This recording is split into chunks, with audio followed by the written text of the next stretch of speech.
кийинки сөз Сайырбаев Алишер Ташбаевичте. Рахмат, урматтуу төраға. Саламатсыздар бүгүнкү жыйынга катышуучулар. Самат Сатарович, мына буга чейинки мен жана кесиптештерим өздөрүнүн ойлорун айтып кетти, анча-мынча сын пикирлерин айтып кетти. Сиз ошол өзүңүздүн жоогуңузду айтып кеттиңиз да. Бажыда мага чейин дагы жанагы коррупциялык элементтер болгон, боло берет дегендейчи. Буну кандай түшүнсө болот?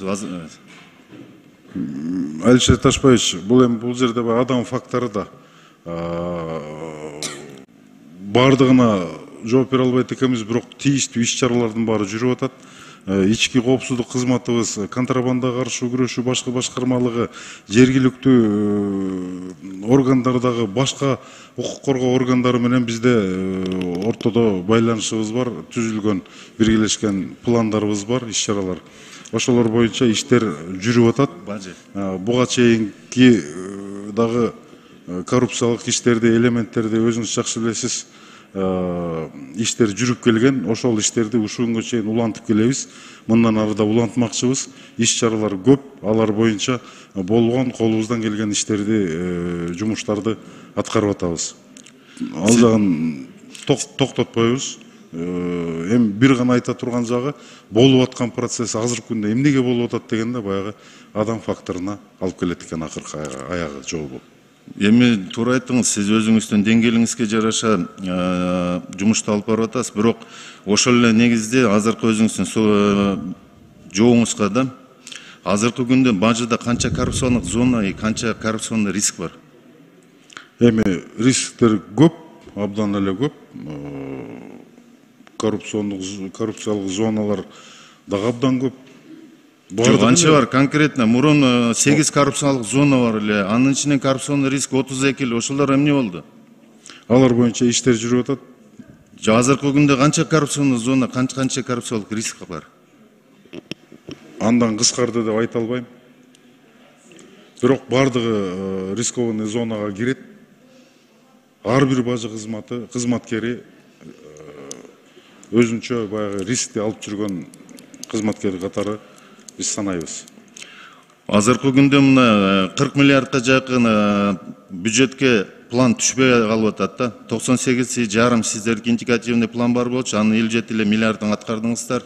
Айыр бир айга бөлүп келгенде 5 миллиарддын айланасына түшүп атат. Эмне 2 айдын ичинде, 1,5 айдын ичинде сиз 40 миллиардты чогултасызбы? Айтыш кыйын, бирок аракет кылабыз. Жок, азыр эле айтпадыңызбы, сиз биз болжолдуу менен 7,5-га 73,5-ке чыгарабыз депчи? Ооба. Кантип чыгарасыз? Азыркы күндө 10 айдын жыйынтыгы менен 60 миллиардга жакын акча түштү. Бүгүн дагы өсүү болуп атат. Ноябрь айынын жыйынтыгы менен, анан декабрь айынын жыйынтыгы менен дагы 1,5 айдын ичинде 40 миллиардты чогултуш өзү реалдуубу? Реалдуу эмес. Анда айтпайсызбы, чогулта албайм, аяк биягы менен 60тан араң ашырам депчи. Дагы суроода могу мыйзамда сиздер алып келип атасыздар да, могу специальный антидемпинговый и компенсационный пошлина. Специальный пошлина эмне, компенсационный пошлина эмне, эмнелер кирет? Бул атайын каралган мыйзам менен өзүнчө ченемдүү укуктуу актылардын негизинде жүргүзүлө турган антидемпингдик жана компенсациялык пошлиналардын курамын түзөт.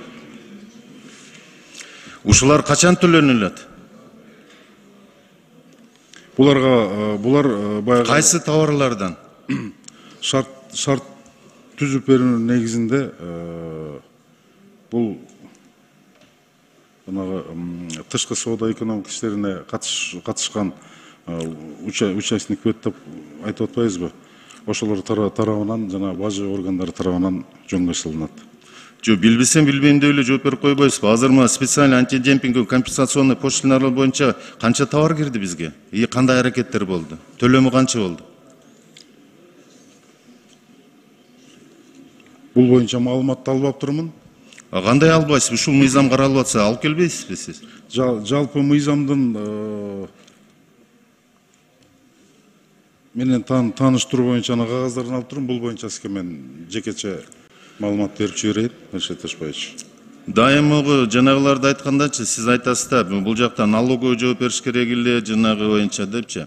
А сиздин мына айтып кеттиңиз буга чейин өзү эле баяндамаңызда да бизде аткезчилик боюнча жанагы атайын бөлүмдөр иштеп атат, башка кылып атат депчи. Эмне үчүн дегенде ар бир таможня органда сиздин аткезчилик боюнча подразделениялар турат да. Ушулар эмне иш кылып жооп барышат? Бул Буравайский соглашение боюнчачы макулдашуу.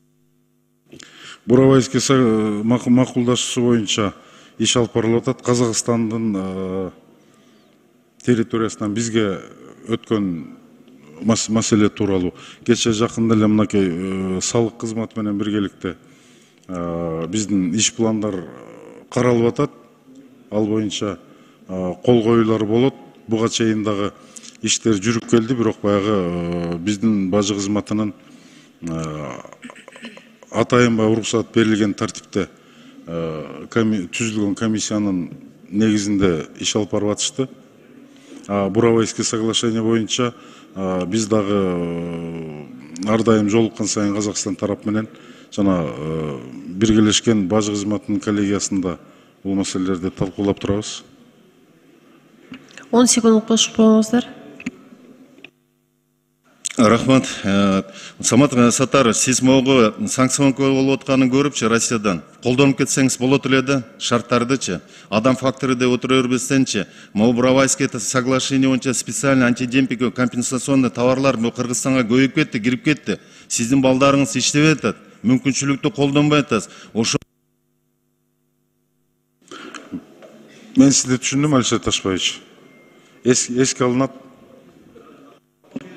Рахмат.